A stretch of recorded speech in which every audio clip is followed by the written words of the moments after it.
It's always been a bit strange to me that more games don't copy the Zelda formula whole cloth.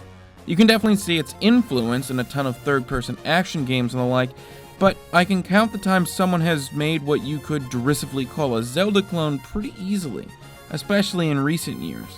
But 3D Game Heroes not only fits neatly into that category, it revels in the fact that it is a Zelda clone.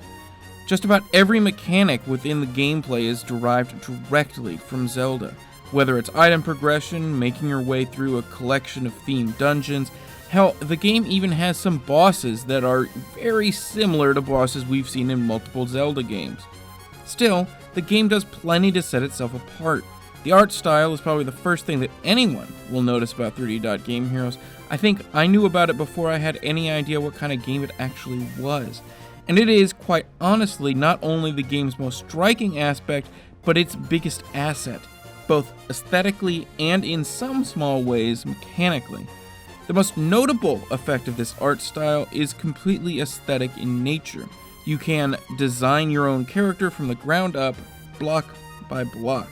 Now, the model designer you have to use in order to do this is extremely detailed and looks fantastic, but it's also kind of awkward to use, or at the very least, tedious. So for me, it just wasn't really worth the hassle. There are plenty of appropriately absurd models to choose from that are far more detailed than anything I could have created in any reasonable amount of time. Once you get into the game, the art style really comes into its own. The tiny little voxels breaking apart all over the place as you hit them, enemies exploding into tiny little cubes. The game still looks incredible now, despite the fact that it's running on last generation hardware. Stylized art just holds up better than the realistic stuff does as a rule, and 3D Game Heroes is no exception. Ultimately, the problem is that a game so reliant on its style is also far more likely to make some mistakes along the way. And probably the worst thing about 3D Game Heroes is how referential its attempts at humor can get. Like a lot of referential humor, what's here goes between being actually kind of funny to being horribly boring and repetitive. It's either a reference that manages to still hold up today and hit the nail on the head incredibly well, or it's something that misses the point completely, either due to age or just simply being a bad joke to begin with.